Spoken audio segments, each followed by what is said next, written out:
Hey, welcome to Whitefields Community Church Sermon Extra. Great to have you with us again this week. And we are currently in the throes of our latest series called Desiring the Kingdom, looking through the books of 1st and 2nd Kings. And this week, we were in 1 Kings chapter 4, which the title started out with as Wisdom for Dummies, but then it morphed into the Greater Solomon, Greater than Solomon, which comes from where in the New Testament? It's Jesus. Two places. Matthew 12, I believe Matthew 12:42. I might be wrong.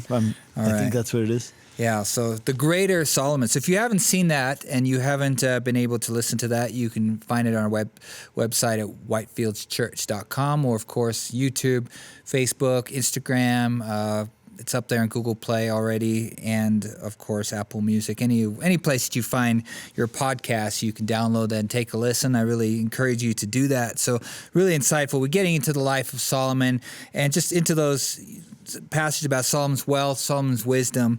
And we talked about that in chapter 4 this week as well, just looking at just all it took to feed all these people and all the people that came to visit him because of his great wisdom. But one of the questions that when you take a look at Kings, just the books of Kings, and that comes up is like, was Israel even supposed to have a king? Because there seems to be some conflicting, evidence, to the fact that was it within his, will for them to even have a king? Yeah. And this came up during the sermon in the topic, the second point, which we called the problem with horses. And of course, you remember the problem with horses is that the law of Moses had given some parameters for what kings were to do and what they were not to do in Deuteronomy chapter 17. And one of the things said specifically, kings are not supposed to have they're not to accumulate horses and chariots to themselves. And it's almost like Solomon read that and then did exactly what it said not to do.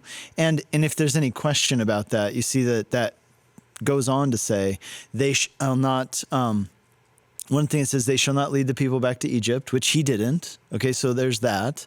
But then it also says they're not to accumulate many wives to themselves, nor a lot of money. And he did 3 out of the 4, he did to a T. And so really the issue is one of disobedience. But you're right. The question is, were they ever supposed to have a king? And the reason this comes up is because in 1 Samuel chapter 8, you remember that is when the people of Israel, having come through the time of the judges, they start demanding a king. And their reasoning is, we want to have a king so that we can fit in with everybody else. We want to have a king so we can be like others.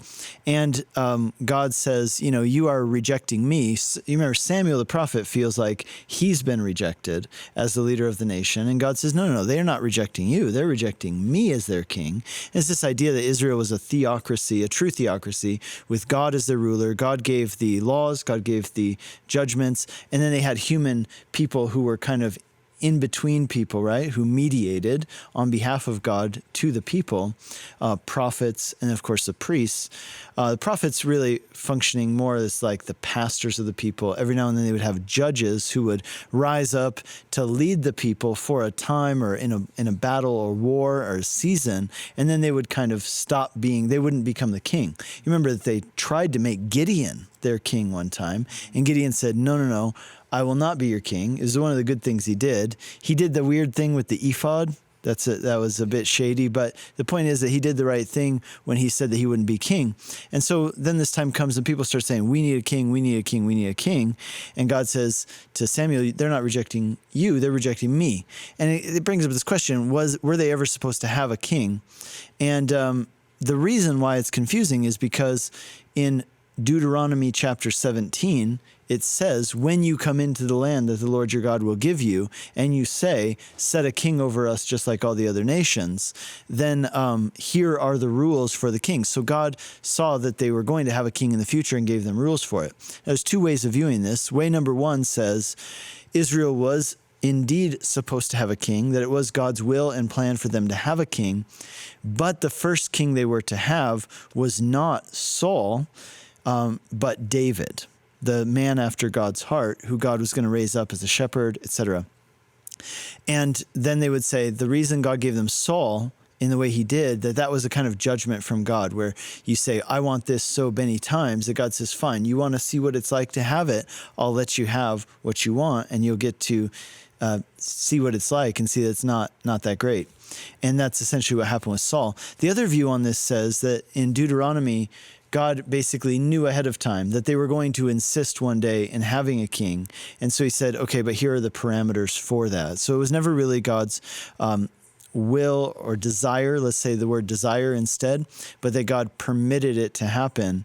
And essentially the whole process of having a king was a form of judgment. Here's where I land on it. I actually hold the view that says that I think that God did want them to have a king all along. I think that David was intended to be the king. That was the desire of God.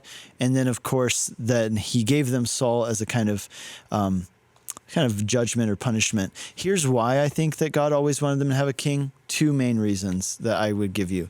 One is the fact that in the book of Judges, over and over, it uses this phrase that says, in these days there was no king in Israel, and everybody did what was right in their own eyes. The purpose of having an earthly king then is to be an executor of judgment and rules, basically the laws. They uphold the laws.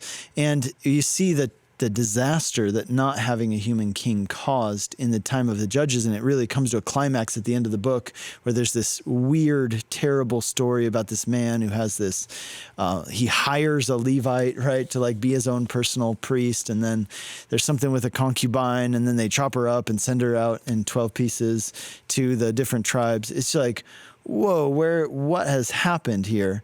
And those kinds of things don't happen under the kings until they do, of course, when the kings go bad. Okay, that's the first one. The Judges really says that because there was no king, these are the bad things that happen. The other reason is because the Messiah is later described as a king with a kingdom and as a savior. And now one way to look at that is to say, okay, God basically used this whole thing that they had a king and said, okay, well, the Messiah is going to be the true king, true kingdom, etc. But I would say there's so much foreshadowing about the Messiah as a king that I think the need to have a king that we see in Judges, and then the kind of foreshadowing of what a good king can be in David and even into Solomon a little bit as well, I think that these would be important foreshadowings to prepare the hearts of the people for the true king, Jesus, who would one day come. And I think that these were all intended by God. I think that the whole desire to have a king, the reason they wanted a king was the problem, not the idea of having a king at all. So, mm-hmm. Yeah, and you and I have discussed this, and I still probably fall on the side that it was never God's intention for them to have a king. It was more kind of his lesser will, just as it wasn't his intention for Adam and Eve to fall in the garden. It's basically God having to bail us out, and I think it fits within the character of the Israelites. They always accepted less than what God wanted to give them, and God wanted to give them the promised land, and instead, they rejected that, and they walked around for 40 years. God wanted to be their God, except they decided that's not good for us. We need to create a golden calf, something that represents what we feel God should be and look like. And then, again, God wanted to be their king, but they wanted to settle for something that was lesser than that. And I think, for me, it was more kind of seems to fit in that pattern. But I completely understand, going back to Deuteronomy and seeing that you guys when there are going to be kings, I'm going to choose a king, and these are the parameters I want to set, But it does go. And then Samuel comes along and says, well, this is what these kings are going to do. They're going to. And from that point of view, it kind of seems like a punishment, because he's like, they're going to take 10% of everything you have. They're going to take your sons and your daughters, and they're going to rule over you with an iron fist kind of thing. And then as you see, the sad history, like in Israel, not one good king followed the Lord. And Judah was very spotty at best. And even their best kings were not great. Yeah. And I'm reading through that right now, and, it's just...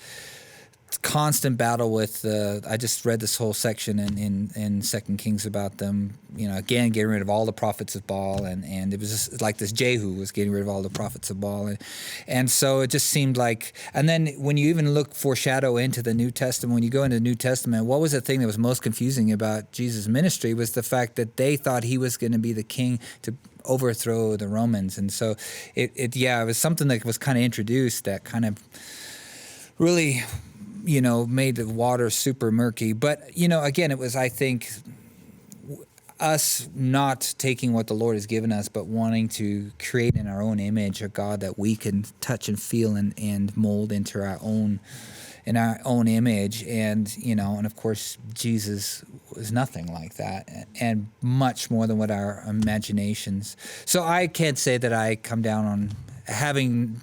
we discussed it some more now. I think they're both valid viewpoints, and I don't think that we can really come down and say one's right and one's wrong. It is definitely a very interesting discussion. I think the one thing that would have stuck out to me is if I was an Israelite person and you're reading this, you would have been saying to yourself, but God did say in the law that one day we're going to have a king, so why not now, So... No, I totally agree. And I also see very valid about Jesus being a priest and king, and the only one that could fulfill, because that was something, Saul got into trouble, of course, trying to be the priest and the king. And that's kind of what got his kingdom taken away from him. And, but we see that in Jesus, that the kingdom, the ruler, and the priest is fulfilled in Jesus Christ, right. So great discussion. If you have any thoughts on that, what do you think about it? I mean, the whole idea of was Israel supposed to have a king? Hey, let us know. I mean, that's definitely something to talk about. It's a great question, and it just, as you dig deeper into it, you can, all these kind of threads you can start pulling and understanding more about ourselves and about what God's purpose was for his people here on earth. And so join us, please, First Kings chapter 4. If you haven't been able to listen to it, get it, whitefieldschurch.com. And, of course, on the podcast, you can find it there. Definitely share with it. Get on YouTube and subscribe and like and ring the bell and all that kind of stuff, because it just kind of gets a higher profile for the page and for our Facebook page. And more people connect with us online, especially we're online a lot now. And so that's just kind of our platform it's going out, and that's how we're disseminating the gospel right now. And so you can do your part by liking, subscribing, if you haven't done that already, on whatever platform you're doing, and sharing it. And, let's see what the Lord does with this. And we look forward to seeing you again next week. God bless.